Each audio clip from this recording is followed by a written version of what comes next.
시작하잖아요. 시작 전에는 여러분들 저희가 기독교인들이 뭔가를 시작할 때 왜 기도로 시작한다고 하잖아요. 아무 의미 없이 그렇게 하는 게 아니잖아요. 그게 신앙인 다워서 하는 게 아니에요. 내가 할 수 있는데도 기도하고 시작한다는 건 그 일이 하나님의 능력과 힘으로 하는 일이라는 선언과 또한 내 힘으로 하지 않겠다라고 하는 나의 신앙적 고백이에요. 그리고 성경에서는 영광이라는 단어가 있거든요. 그 영광이라는 단어가 언제 쓰이냐면 예수님이 이 땅에 태어나셨을 때 그때 천사들이 하늘에서의 영광이요 땅에서도 영광이다 이래요. 왠지 아세요? 예수가 이 땅에 태어나게 한 건 우리들의 힘과 능력으로 된 일이 아니라 오직 하나님이 하신 일이기 때문에 그래요. 그래서 영광이라는 단어는 언제 쓰냐? 오직 하나님이 하셨고 하나님만이 할 수 있고 하나님만이 받으실 만한 것, 그것이 영광인 줄 믿습니다. 그래서 여러분들이 예배를 시작하기 전에 기도하는 것이 바로 하나님의 영광이 되도록 우리가 하는 일이 하나님이 받으실 만한 것이 될 수 있도록 하는 신앙적 의미 있는 행위라는 것을 다시 한번 생각해 보면서 오늘 예배를 시작하기 전에 잠시 우리 두 손 모아서 눈 감고 조용히 기도하고 시작했으면 좋겠습니다. 기도하시겠습니다.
하시겠습니다.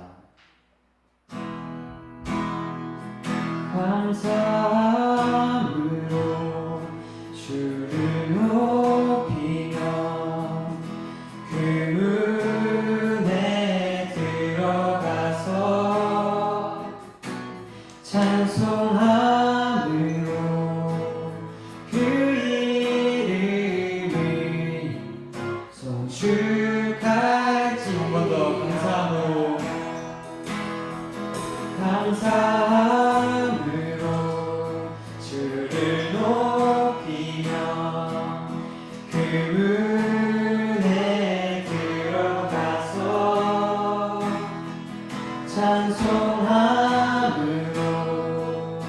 그 이름을 송축할지어다.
마지막 찬양인데요.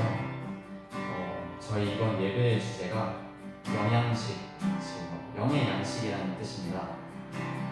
그래서 어떤 찬양을 하는 것이 좋을까 이렇게 고민을 좀 하다가 이 찬양이 생각이 났는데요. 사랑이 나를 부르네 라는 찬양입니다. 이 찬양의 가사를 보면 이런 가사가 있습니다. 영원한 주의 품 안으로, 풍성한 주의 식탁으로, 친밀한 주의 음성으로 그 사랑이 나를 부르네 라는 가사입니다. 영원하고 또 풍성하고 친밀한 주의 크신 사랑은 언제나 우리와 함께 하시고 언제나 우리를 도와주신다고 믿습니다. 함께 이 찬양을 하실 때 이것을 믿는 마음으로 함께 찬양하셨으면 좋겠습니다. 사랑이 나를 부르네 날 처음 지으신 그 사랑이 조금도 바래지 않고 한 번의 후회도 없는 그 사랑이 나를 부르네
기도하실 때 각자가 섬기고 있는 각 기도 모임을 위하여 함께 기도하셨으면 좋겠습니다.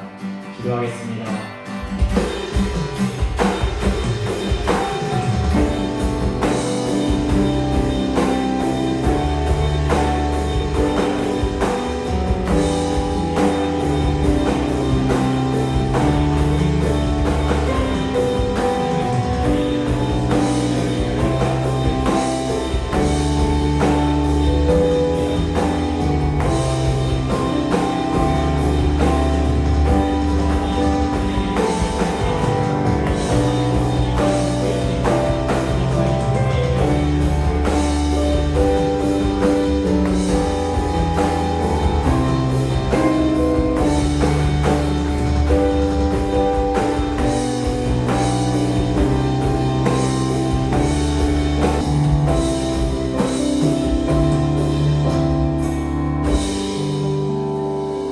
사랑해 주님, 학교라고 하는 우리들의 삶의 터전 가운데에서 우리 학생들이 처음으로 하나님을 위해 세상과 맞서는 그 시작을 귀히 여기실 줄 믿습니다.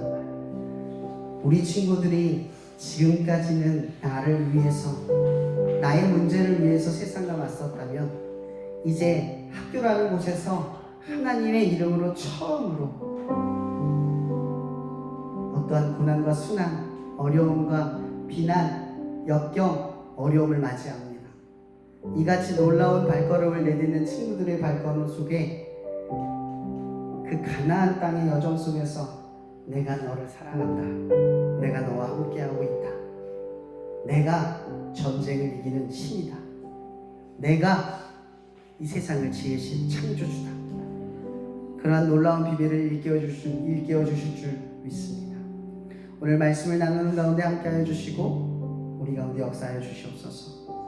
모든 것에 감사하며 살아계신 예수님의 이름으로 기도합니다. 네, 오늘 말씀은요, 제목부터 한번 보면 고난에서 하나님의 마음을 느끼다 라는 제목을 가지고 전해주려고 하는데, 말씀은 사무엘상 1장 10에서 11절 딱 두 구절입니다. 같이 읽어볼게요. 읽어보겠습니다. 시작. 한나가 마음이 괴로워서 여호와께 기도하고 통곡하며 서원하여 이르되, 만군의 여호와여, 만일 주의 여종의 고통을 돌보시고 나를 기억하사 주의 여종을 잊지 아니하시고 주의 여종에게 아들을 주시면 내가 그 평생에 그를 여호와께 드리고 삭도를 그의 머리에 대지 아니하겠나이다. 아멘.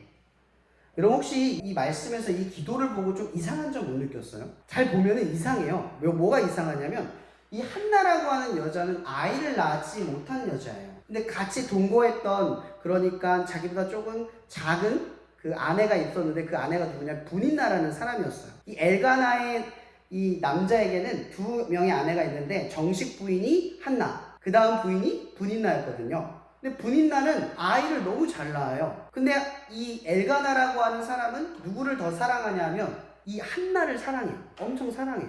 근데 이상하게도 한나에게는 아이가 생기지 않고 분인나에게는 아기가 생기는 거예요. 근데 이 엘가나의 가정은 믿음의 가정이거든요. 그래서 이 믿음의 가정을 가지고 있던 이 가정이 매 절기마다 어디로 오냐면 예루살렘으로 와서 예배를 드리는 거예요. 그 성전에 가서. 지금의 시기는 성전이 아니죠. 실로에 있는 성막에 가서 예배를 드리는데, 그 예배를 드리는 중에 매번 사람의 마음을 격동시키는 문제가 하나가 뭐냐면, 분인나가 약 올리는 거예요. 아이도 없네. 왜냐면 이 예배를 드리거나 여러분 가족 친지들 모이면, 저는 아직 결혼 안 했거든요. 가족 친지들 모이면 제일 듣기 싫은 소리가 뭔지 알겠죠? 결혼 언제? 그럼 이제 저는 속으로 제가 알아서 할게요 이러고 싶은데 참아내죠. 자, 마찬가지로 여러분들 이런 절기 때마다 뭘 자꾸 깨닫겠어요. 한나가 다 가족들 데려가고 자녀들 데려가서 예배를 드리는데, 한나는 얼마나 초라했겠어요. 갈 때마다 사람들이 넌 애기를 왜 못 낳니? 그래서 수근수근 될 거예요. 이 당시 애기를 못 낳았다는 건 여자가 어떤 죄가 있거나 저주받은 인생이다라고 하는 징표가 되기도 하거든요. 저 여자 문제가 있다. 그 율법에 의하면 여자가 아이를 못 낳으면 내보내도 되는 법도 있어요. 실제로. 근데 엘가나가 한나를 사랑하니까 그러지 않은 거예요. 율법대로 하지 않은 거죠. 율법대로 하지 않는다는 게 이게 율법이 딱 정해져 있는 게 아니라 그럴 수 있다라고 되어 있는 거예요. 근데 이 엘가나는 그러지 않은 거죠. 근데 한나라고 하는 인물을 집중해 보세요. 오늘 기도에 뭐라고 되어 있냐면 한나가 아이를 낳게 해주시면 점점점 그다음 뭐예요? 하나님께 드리겠대요. 근데 이게 무슨 의미인 줄 아세요? 여러분들이 서울대를 들어갔다 치자, 가장 가고 싶은 서울대를 들어갔다 치자, 하나님 내 서울대를 하나님께 드릴게요. 저 안 갈게요. 이거 똑같은 말인 거예요. 내가 10억을 복권을 했는데 10억이 딱 들어왔어. 근데 하나님 내가 10억이 생기면 하나님께 드릴게요. 이러면 이게 내가 받은 거예요? 안 받은 거예요? 뭐야? 뭔가 시원치 않지 않아요? 내게 아닌 거예요. 근데 희한하지 않아요? 여러분이 볼 때 지금 이 한나의 기도가 왜 이렇게 하나님께 기도를 했을까라는 생각이 들지 않아요? 여러분 이거는 한나가 처음 기도했을 때 내용이 아니에요. 매번, 매 순간, 매년마다 이렇게 느꼈던 거죠. 갈 때마다. 기도할 때마다 이 기도를 한 게 아니라 기도가 지금 결정에 이르는 거예요. 어떤 절정에 이르는 거죠. 하나님의 때에 적합한 때까지 올라온 거예요. 그의 기도가 바뀐 거죠. 한나의 기도가.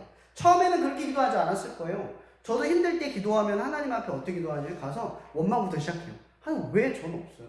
왜 저는 안 돼요? 왜 제 삶은 이래요? 왜 쟤는 잘 되는데 나는 왜 이래요? 나는 왜 이 모양 이 꼴이에요? 라고 원망부터 해요. 사실 기도의 출발은 여기서 시작되는 거예요.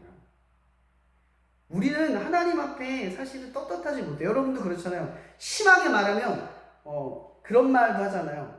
엄마가 막 잔소리하고 뭐 하고 넌 왜 이것도 못하니 왜 낳았어 나 그러면? 이런 말 하면 안 되겠지만 심하면 이런 말까지 하잖아요. 지가 잘못해놓고 탓은 누구한테 돌려요? 나를 낳아주신 부모한테 돌려요. 근데 이게 여러분들은 어때요? 당연하죠. 뭐 하면 엄마 때문이야.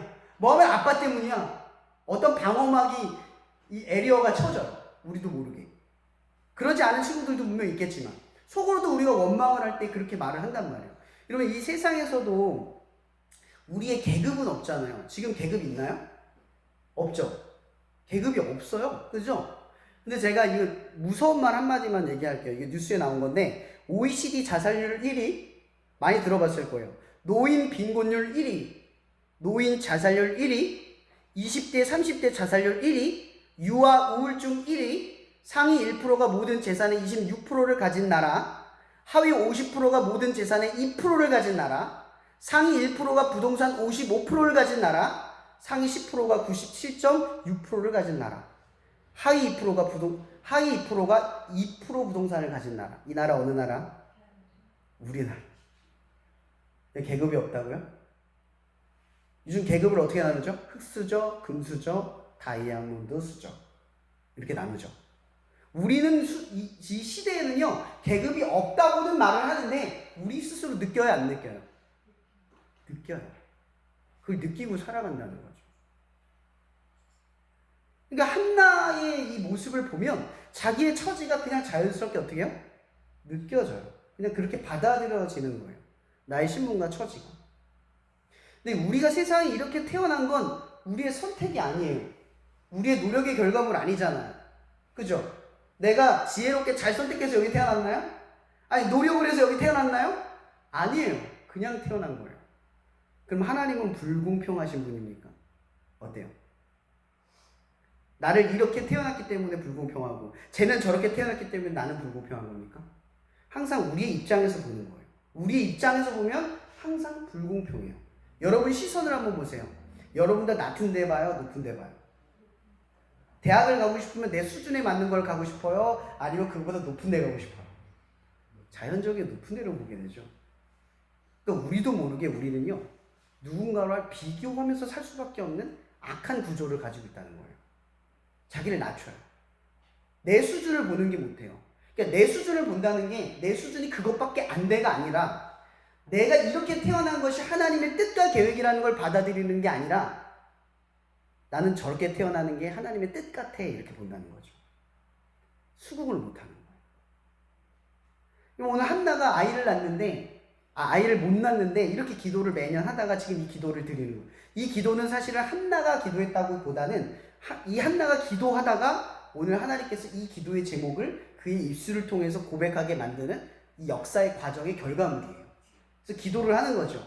근데 중요한 건 이거예요. 오늘 제목이 뭐였죠? 고난에서 하나님의 마음을 느끼다. 제가 이 예복을 정한 게 뭐냐면 이런 거예요. 여러분 제가 아까 얘기했죠. 힘들 때 저도 기독교인이지만 처음에 뭐부터 시작한다 그랬어요? 원망부터 한다 그랬어요. 원망부터. 솔직해지자. 왜 원망하는 줄 아세요? 안 되는데 원망하는 이유는 말씀대로 살아야 되니까 원망하는 거예요. 그래도 말씀 시키는 대로 살아야 되니까 원망이 되는 거야. 또 반대로 말씀대로 살았는데 이러니까 원망이 되는 거예요. 오늘 이번 달 주제가 뭐예요? 양식이에요. 이런 말씀이 기준이 돼서 우리를 살게 한다는 건 하나님이 이렇게 말해요. 사람은 떡으로만 살 것이 아니요 하나님이 주신 입에서 나온 말씀으로 살 것이다. 이게 뭐냐면 이런 먹고 마시고 있는 건 이렇게 고개를 숙이고 사는 거예요. 땅바닥 보면서. 그죠? 근데 하나님이 입에 나온 거라는 건 뭔 얘기냐면 고개를 들고 산다는 거죠. 먹고 마시는 문제가 내 눈앞에서 시야가 딱 이렇게 고정이 되면 앞에가 보여요? 안 보여요? 안 보여요. 가끔 그런 경험 있지 않아요? 여기만 보고 있다가 저기 있는 걸 모르고 지나갈 때가 있어요. 고개를 조금만 들었으면, 그때 내가 고개를 조금만 들었으면 하는 생각이 드는 순간들이 있을 거예요. 하나님은요, 우리에게 먹고 마시고 있는 이 시야가 아니라 너의 삶은 이 정도의 시야를 두고 산 게 아니라 이만큼의 시야를 두고 살라 이 얘기예요. 근데 중요한 건 이거죠. 가진 게 그것밖에 없어. 흙수저로 태어났어도 이렇게 들고 살라는 거예요. 근데 우리는 흙수저로 생각하면 태어나면 어떻게 생각해요? 먹고 마시는 문제가 가장 시급하니까 이게 중요하다고 생각하고 요거만 쫓고 살아가는 거예요. 근데 하나님은 우리를 이런 상황에 갇혀도 이렇게 보라고 하는 거예요. 이렇게 내가 쫓아가는 상황일지라도 이렇게 고개를 들어보라는 거예요. 세상은 거기에 갇혀있지 않으니까. 여러분 제가 아까 우리 대한민국에 대한 비참한 현실을 이야기했어요. 근데 다시 한번 질문해 볼게요. 여러분 어제 밥을 굶어본 친구 있나요? 집이 없어서 밖에서 산 친구 있나요? 없죠? 여러분 세상이 이렇게 비참하다고 우리나라를 이야기하지만 실제로 우리가 체감하고 느끼는 건 어때요? 그 정도가 아니에요. 먹고 마시고 있는 문제가 되게 시급하고 내게 가장 집중되어야 될 문제라고 생각은 하지만 근데 실제로 여러분들이 느끼는 정도는 그 정도가 아니라는 거예요. 눈속임에 불과하다는 거죠. 여러분 한나가 아이를 못 갖는 건 바로 이것을 알기 위함이었어요. 뭐냐면 이거예요. 이게 사무엘에서 하나님을 만군의 여호와로 고백한 사람이 딱 두 인물이 등장을 해요. 그게 누군지 알아요? 한나와 다윗. 사무엘과 다윗. 한나와 사무엘은 한 가정이니까 묶는 거예요. 딱 두 사람만 그래요.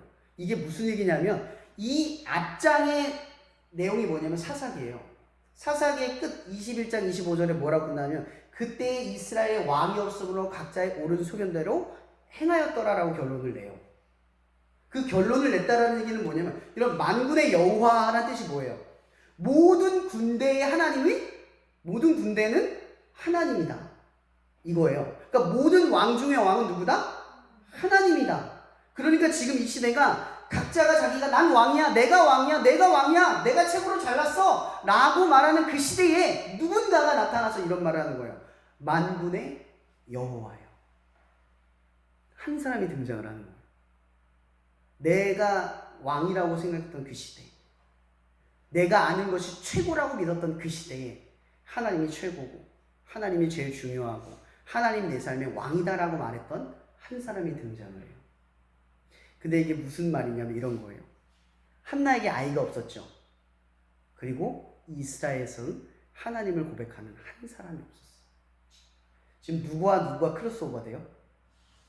한나의 사정과 하나님의 마음이 똑같다는 거죠. 다르지 않다는 거예요. 지금 이 시대가 어떤 시대냐면 하나님을 믿는데 하나님을 따르는데 실로에서 예배도 드리고 기도도 하는데 정작 하나님을 최고다, 하나님만이 하나님이다라고 말하는 사람이 한 명도 없었던 시대였다라는 거예요. 이 한나가 아이가 없어서 매번 비참했던 그 순간마다 하나님도 똑같은 심정 속에서 이 한나를 바라보고 있었다는 거죠. 근데 중요한 건 뭔지 아세요? 이 한나가 아이를 갖지 못해서 매년 절규하면서 하나님 원망하고 찾아가서 했지만 그가 하나님을 곁을 떠났어요, 안 떠났어요? 여러분 세상 사람들은요 하나님 비난해요. 불공평하다. 이렇게 노력했는데 왜 이러냐. 하나님이 계시면 왜 이렇게 되냐고. 근데 한나 보세요. 떠나요? 여러분 하나님을 믿는다라는 게 뭔지 아세요? 끝까지 믿는 거예요. 그가 우리의 속사정을 듣고 우리를 바꿀 때까지 믿는 거예요. 여러분의 때, 여러분의 생각만큼 하나님이 채워주지 않으면 하나님 아니야! 이렇게 하면 하나님 아닌 거예요. 근데 하나님은 어떤 하나님이냐면 끝까지 믿어주는 자의 하나님이 되어주시는 거예요. 한나가요 끝까지 매달린 거예요. 끝까지 매달린 거예요. 그래서 이 기도를 주는 거죠. 근데 한나가 이 기도를 받았을 때 무슨 생각이 들었을까? 가장 소중한 걸 줘야 되잖아요. 근데 소중한 걸 줘야 되는데 반대로 이 기도가 나의 비참함, 나의 힘듦, 나의 고난, 나의 위기 속에 집중되어 있었잖아요. 기도가. 그죠? 근데 그 기도가 뭐로 바뀌어요? 하나님의 마음으로 다 향하고 있어요. 하나님의 마음으로 가고 있는 거예요. 그래서 지금 이 한나가 뭐라고 결단하냐면 하나님의 마음이 먼저야. 내가 그 다음이에요. 그래서 한나가 결단한 거예요. 만군의 여호와를 예배하는 한 사람을 내가 하나님께 드리겠다. 이 땅에 지금 없지만 그 한 사람을 하나님께 드리겠다. 그게 누구예요? 사무엘. 여러분 저는 되게 불우한 어린 시절을 보냈습니다. 뭐 엄청 그렇다고 불쌍하진 않아요. 엄마 없는 그 가정에서 컸어요. 아버지랑 같이 컸어요. 기초생활 20대 정도였고요. 여러분 안 굶어갔죠? 전 수십 대 때로 굶어서 몸무게가 그 당시 40kg, 50kg였어요. 제가 키가 좀 작죠? 제 동생은 180인데 전 작아요. 못 먹고 커서 그래요. 너무 못 먹고 커서. 정말 못 먹어서. 정말 배고파서 그 당시 배고파서 제가 옛날에 많이 얘기했는데 그 짜장면 탕수육 그릇 있는 걸 너무 배고파서 손가락으로 찍어 먹었어요. 그때 울었어요. 그때 너무 비참해서. 그리고 제가 사춘기 청소년 시절 때 집에 갔다 오면 아버지가 막 몸이 엄청 안 좋아요. 가끔 문도 안 열어주고 어디 갈 때가 있어요. 키도 하나밖에 없는데 하나 복사해서 주면 되는데 그런 머리도 없는 거예요. 문이 맨날 잠겨있으면 집이 5층이었는데 베란다를 해가지고 이렇게 창문으로 목숨 걸고 문 열고 들어가고 그런 적도 많았고 어떨 땐 집도 못 들어가고 그래서 그게 너무 비참해서 맨날 생각했어요. 걸으면서 저 차가 와서 날타리 받았으면 내일 안 일어났으면 맨날 그 생각을 했어요. 사춘기 때. 심지어 엄마 없다고 친구도 그 엄마를 아는 그 친구들 어머니가 나로 놀지 말래요. 그때 당시 이혼이 흔치 않았을 때예요. 제가 어렸을 때. 그러니까 이혼한 가정이 특별한 거예요. 근데 이혼하면 애들이 불량학생이 될 가능성이 높다라는 편견이 있었던 시대인 거죠. 그냥 저보고 그냥 놀지 말래요. 이유가 없어요. 저 나쁘지도 않았고 나쁜 짓을 한 적도 없는데 너무 억울했어요. 세상에 날 싫어하는 난 세상이 날 미워하는 줄 알았어요. 그런 불우한 사춘기를 보냈어요. 근데 그러다가 제가 성인이 됐는데 저는 그 당시에 제가 누군가 앞에 서서 이렇게 말씀을 전할 수 있는 목사가 될 거란 생각을 단 한 번도 한 적이 없었어요. 이렇게 사람들이 인정할 수 있는 자리, 어떻게 보면 이게 내 말을 경청할 수 있는 이런 자리에 설 수 있을 거란 생각을 단 한 번도 한 적이 없었어요. 꿈이 없었어요. 목적도 없었고. 그저 제가 바랐던 건 행복해지는 게 그냥 단순하게 내가 빨리 성인이 돼서 돈을 벌고 가정을 이루고 행복해지고 싶은 게 꿈이었어요. 그렇게 단순한 정도의 꿈을 가지고 살았어요. 근데 제가 목회를 하기로 마음을 먹고 공부를 하면서 헨리 나우엔이라고 하는 분을 책을 보다가 봤거든요. 이분이 쓴 책이 영적 발도둑, 예수의 길, 상처받은 치유사역자 이렇게 책 되게 많은데 제가 그 중에 한 책, 상처받은 치유사역자라는 책을 보고 정말 많은 변화를 느꼈어요. 뭐였냐면 그 책에서 이런 얘기를 하는 거예요. 이분이 하는 말이 하나님이 우리에게 상처를 주고 고난을 주고 위기를 줄 때 그것은 하나님의 통로가 된다라는 이야기를 하시는 거예요. 여러분 만약에 한나가 아이를 못 낳는 이 고통을 몰랐다면 하나님이 이 땅에서 하나님을 부르지 못하는 사람들을 바라보는 절규를 이해하지 못했을 거예요. 그렇죠? 제가 만약 이 사역을 하는데 여러분들의 어려움, 여러분들이 힘든 시기를 이해하지 못했다면 저는 이 자리에 서서 여러분들을 사랑하는 마음을 갖기가 어려웠을 거예요. 가끔은 여러분들 중에 힘든 친구가 있는지 없는지는 모르겠지만 저는 힘든 친구들이 많이 전화가 와요. 그 중에 몇 명이 있긴 한데 힘들면 맨날 전화가 와요. 왕따 당한 친구, 부모님 맨날 이혼한다고 해서 힘들어하는 친구, 친구들이 없는 친구, 별의별 친구들이 다 연락이 와요. 그 친구들이랑 전화를 하고 얘기를 하다 보면 참 감사한 것들이 있었어요. 뭔지 아세요? 저의 10대는 가장 우울하고 별 볼 일 없었는데 그 10대 덕분에 그 친구들을 이해하고 또 용기를 주고 그 힘든 그 시기의 어려움을 어떻게 표현하고 말해야 될지에 대한 이해가 생겼던 거예요.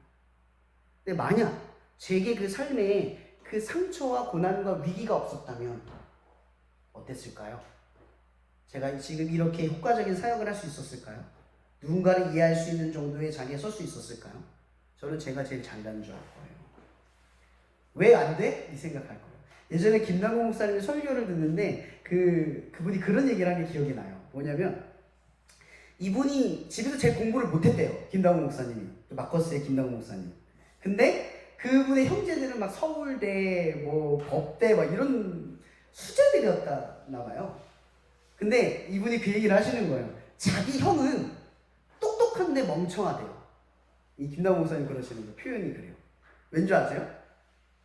공부는 잘하는데 그 사람이 어떻게 그 형이 어떻게 생각하냐면 사람들이 못하는 걸 이해를 못한대요. 왜 못해? 아니 그걸 왜 못해? 왜 안 돼? 공감력이 없는 거예요. 그러니까 뭐라고 생각하냐면 그분은 서울대 나왔잖아요. 세상 사람들이 다 서울대급인 줄 아는 거예요.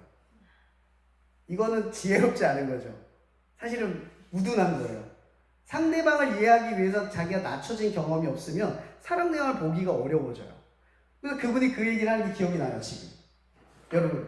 여러분의 삶이 흙수저라면 그것은 하나님이 일하시기 위한 가장 적합한 삶의 위치라는 거예요.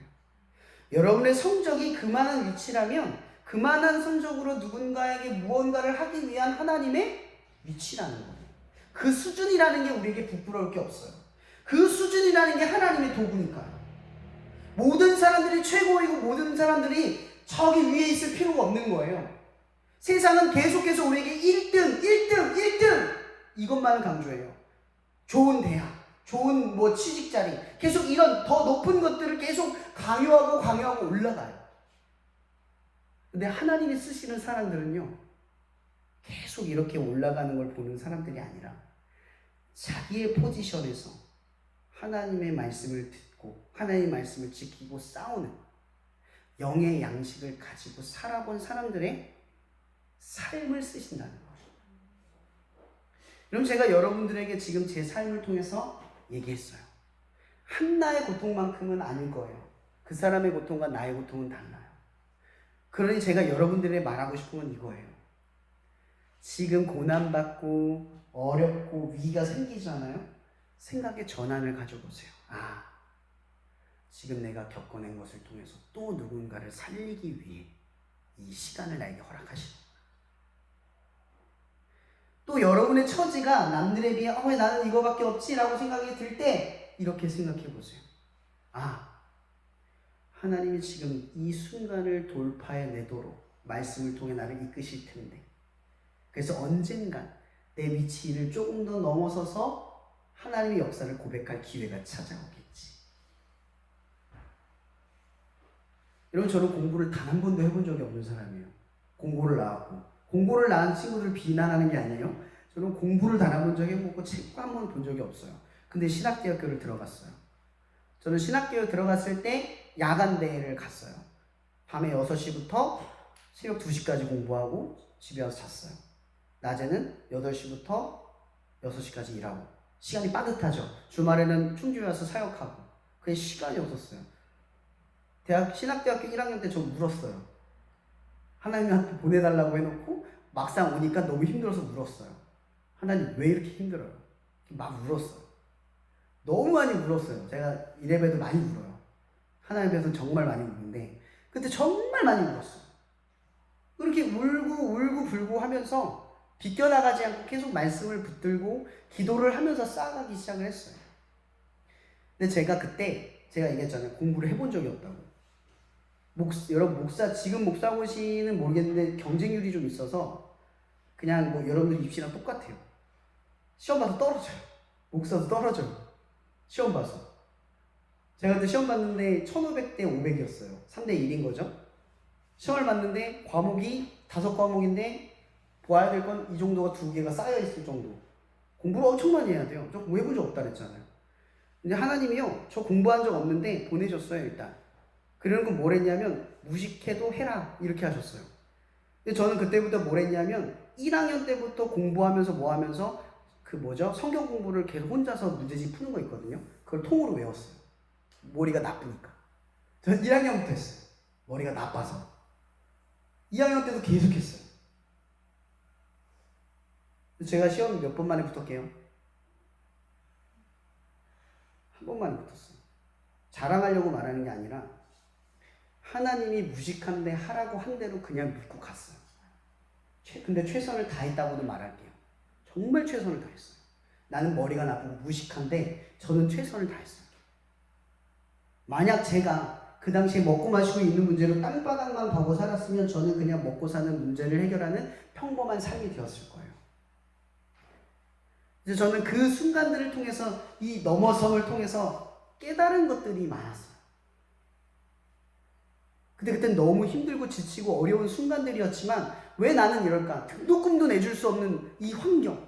왜 나는 남들처럼 편하게 공부 못하고 편하게 내가 하고 싶은 것도 못하고. 여러분 저는 대학교 다닐 때도 야간 대학을 나왔거든요. 계속 일하고 공부하고 일하고 공부하고 편했던 적이 단 한 번도 없어요. 근데 그렇게 힘든 과정을 거치고 올라왔어요. 근데 고난이라고 느꼈을 땐 그냥 고난이었는데 고난을 넘어선 지금에 이르니까 이 고난이 뭐가 되냐면 힘이 되더라고요. 제가 왜 이 이야기를 길게 하는 줄 아세요? 여러분, 만약 여러분의 삶에 고난과 위기가 찾아오면 하나님 앞에 시선을 돌려보세요. 그 고난을 통해서 뭘 보기를 원하는지, 하나님의 마음이 어디를 향하고 있는지. 오늘 한나는 자기에게 주어진 최선의 존재, 첫 아들 사무엘을 하나님 앞에 드렸습니다. 여러분들의 삶에도 가장 귀중한 걸 하나님 앞에 드릴 수 있는 그 정도의 믿음의 크기가 자라나기를 축복해 봅니다. 여러분 학교에서 이제 기도 모임을 하잖아요, 그렇죠? 이번 주에 재민이가 대표 기도를 처음 했어요. 얼마나 떨리고 무섭고 친구들이 지적할까봐 걱정이 되고 내가 어떻게 반응해야 될까 고민을 했을 거예요, 그죠? 근데 하나님을 위해서 한 번 하니까 어때요? 뭔가 해보니까 이 여중 친구들도 이제 하나님을 위해서 뭔가 모임을 시작하니까 어때요? 살면서 처음으로 하나님을 위해서 해본 거예요. 그죠? 처음으로 해본 거예요.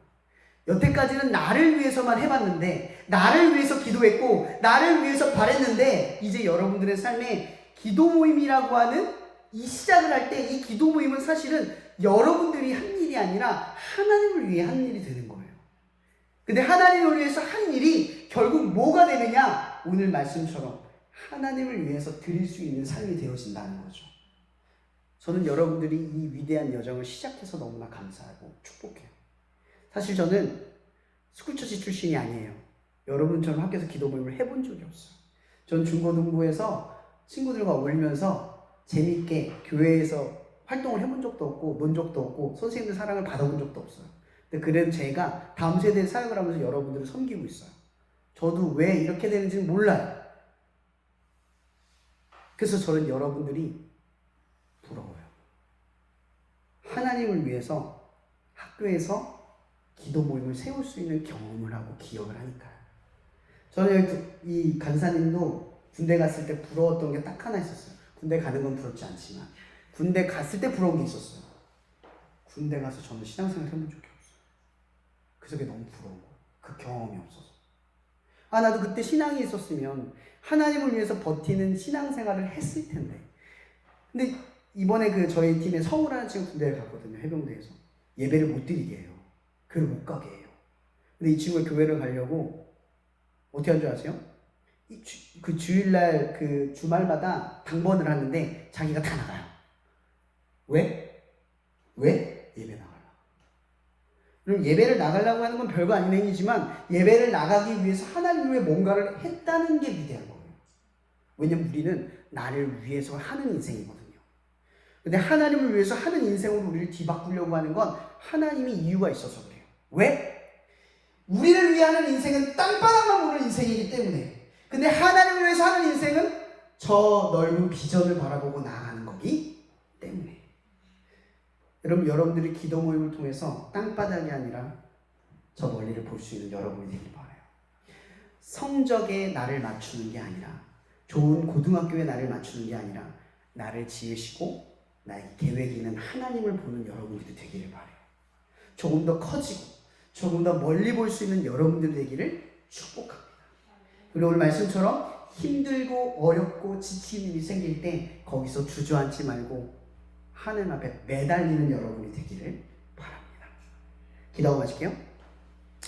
사랑해 주님 감사합니다. 오늘 우리 친구들에게 영의 양식을 주어집니다. 이제 우리 친구들이 가나안의 여정을 통해서 가나안의 땅에 들어가기 전까지 얼마나 그 광야에서 어려운 이스라엘의 어려움을 보게 됩니까? 우리 친구들이 이제 기도 모임을 통해서 또 하나님을 쫓고 하나님을 따르기를 결단하는 그 발걸음 중에 얼마나 많은 광야의 여정이 있을지 우리를 짐작할 수 없습니다. 그러나 중요한 것은 하나님 우리에게 주어진 고난과 어려움을 통하여 하나님이 하나님의 시선을 줄 수 있는 역사를 우리 가운데 예비하시고 이루어 가시는 줄 믿습니다. 그러니 우리 친구들이 힘들고 지친 위기 때마다 나는 왜 그럴까? 라고 하는 나 자신에게 주목받거나 먹고 마시고 있는 땅 밑에 시선을 두지 않고 하나님을 바라보면서 그 나라와 의의 거대한 업적과 비전 속에서 나아갈 수 있도록 축복하여 주시옵소서. 이 모든 말씀 예수 그리스도 이름으로 기도하며 나아갑니다. 우리 한 가지만 끝났으면 기도하고 마치도록 하겠습니다. 딱 하나만 기도합시다. 오늘 말씀을 들은 것, 또 여러분들 기도 모임 지켜가면서 고민이 되고 어려운 것들이 있을 거예요. 그런 것들 속에서 하나님을 위해서 붙들고 쌓아가는 이 싸움 속에서 하나님 마음을 조금 더 들여다볼 수 있게 해달라고 기도했으면 좋겠습니다. 그 여정 속에서 하나님이 우리 기도 모임을 통해서 어떤 친구들을 보기를 원하고 우리 학교에 어떤 문제를 바라보기를 원하고 또 우리의 마음속에 어떤 비전을 가지고 공부하기를 원하는지 그 마음을 조금씩 들여볼 수 있는 기적이 우리 가운데 일어나게 해달라고 잠깐만 기도하고 나갔으면 좋겠습니다. 기도하시겠습니다. 하나님, 나는 자꾸만 땅과 땅을 바라보며 살아갑니다. 예를 들어 하나님을 보는 게 아니라 자꾸 내 눈앞에 놓여져 있는 것들을 비교하면서 더 나를 낮추며 살아가거나 혹은 나를 너무나 과신하여 내가 최고이냐 하나님 없는 인생을 살아갑니다. 그러나 주님, 우리 친구들이 기도 모임을 하기를 마음먹었고 학교에서 그 모임을 이어갈 때마다 하나님의 마음을 조금씩 엿볼 수 있는 그렇게 이 학교를 통하여 하나님을 무엇을 요구하고 우리 모임을 통해 어떤 친구에게 나아가기를 바라고 또 어떤 친구를 감싸고 기도해주고 사랑하기를 바라시는지 나의 어떤 것을 드리기를 원하시는지 정작 한나처럼 하나님의 등불이 되어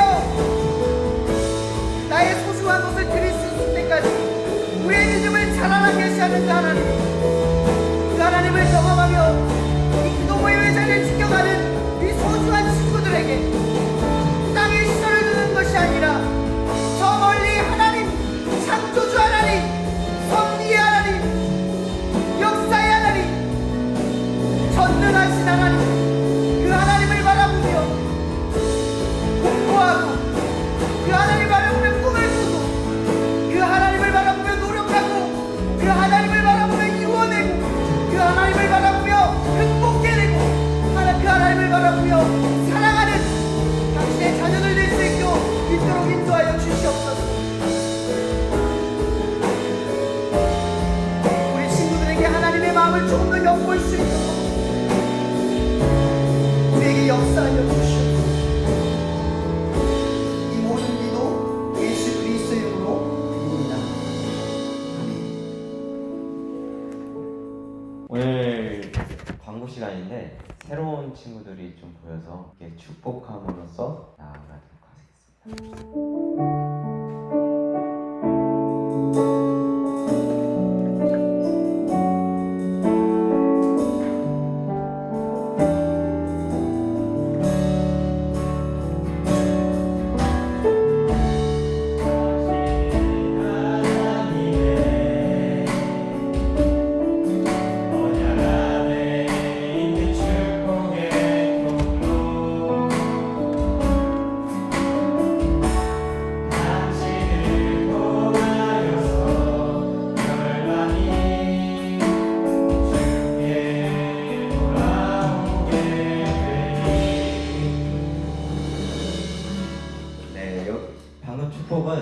예배에 오신 여러분들을 위해서 축복한 거였고, 오늘 새로운 친구들 혹시 이름 한 번만 알려줄 수 있어요? 채린이. 채린 친구 반갑습니다. 또 여기 또 새로 이름 장은수.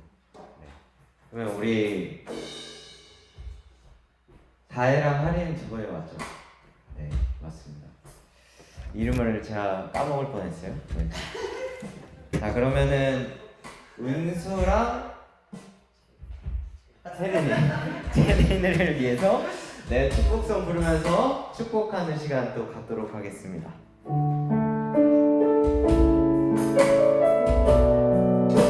네, 먼저 은수의 이름을 넣어서 축복하도록 하겠습니다. 은수는 하나님의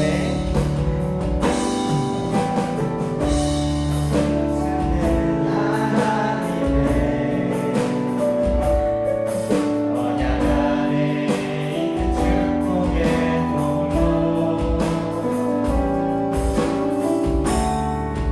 수를 통하여서 열방이 주께 돌아. 다음은 채린이의 이름을 넣어서 채린이는 하나님의 언약 안에 있는 축복의 통로, 세인을 통하여서 열방이 주께 예배하게 되는데 예배하게 아멘. 축복하고 환영합니다. 네, 광고 시간입니다. 저희 여름마다 크게 이제 집회를 진행하게 되는데 들어오면 안 쳐주셔도 될 것 같아요. 정신이 조금 어지러워가지고. 네, 감사합니다. 네, 이 뭐냐면 충주의 중고등학생을 대상으로 예배를 하는 거예요. 여러분들이 예배의 주체가 되어서 예배를 하는데, 지금 그래서 벌써 1부터 시작해서 8회면은 벌써 지금 몇 년째 하고 있는 거예요? 8년째 하고 있어요. 네. 아무튼 역사와 전통이 깊은 집회라는 거.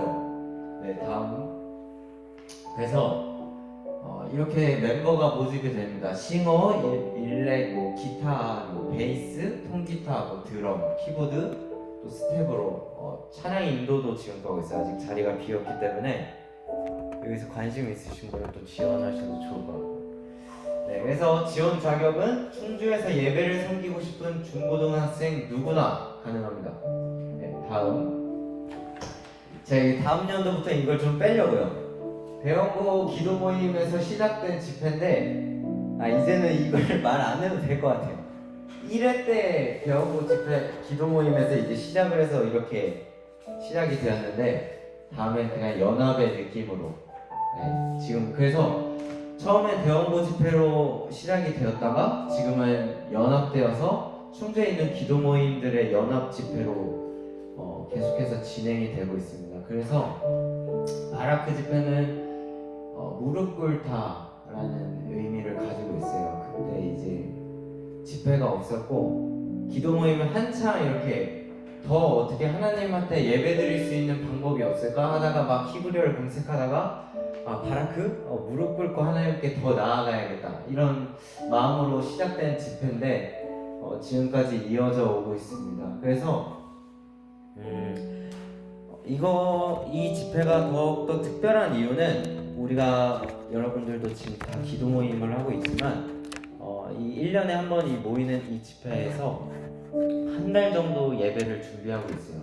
그리고 더 이제 나아가서는 이 충주 땅의 기도 모임의 부흥과 연합을 위해서 모이는 자리이기 때문에 지금 충주에 있는 기도 모임들이 다 모여서 예배를 드리는 시간입니다. 그래서 더 귀하고 소중한 시간이니까 여러분들이 예배를 함께 하셔도 되고, 또 섬기는 자리에서 이 집회를 섬기셔도 좋을 것 같다는 생각이 들고, 이거를 관심 있으신 분은 지금 카메라를 해서 구글 폼을 미리 가져가셔도 되고, 아니면은 저희 더드림팀 인스타 채널에 이 공지사항이 올라와 있으니까 네, 나중에 보시고 하시면 되고 뭐 궁금하시면 저한테 연락하시면 돼요.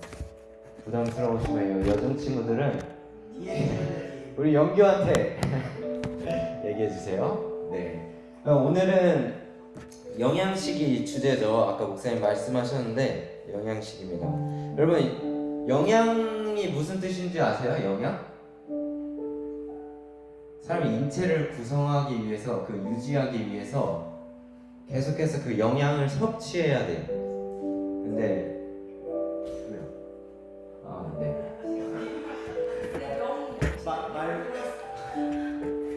그쵸. 근데 우리 그리스도인에게 필요한 영양은 무엇일까요?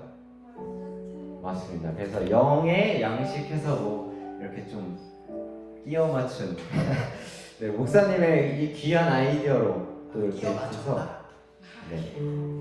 자, 네. 그래서 오늘 또 나눔을 하게 되는데 여러분 이 5월의 시기가 기말고사도 앞두고 있고 또 고3 친구들한테는 입시의 마지막 그 내신의 마지막을 장식하는 기간이기도 해요. 그래서 결국 오늘 목사님께서 우리가 바닥을 보는 것이 아니라 하나님의 그 영광을 바라보고 하나님을 바라보는 것을 말씀을 이야기해 주셨는데 마찬가지로 우리에게 가장 필요한 것은 결국 하나님의 말씀대로 사는 것이라고 생각이 들어서 오늘 이 주제로 했고 이후에 나눌 그 나눔의 주제 가운데에도 여러분 이 말씀이 여러분들의 진짜 영향이 되기를 소망합니다. 네, 그래서 이제 점심 먹고 설빙 가서 오늘은 이 영양식을 주제로 나눔을 하는 시간 가졌으면 좋겠습니다. 땅땅땅땅땅.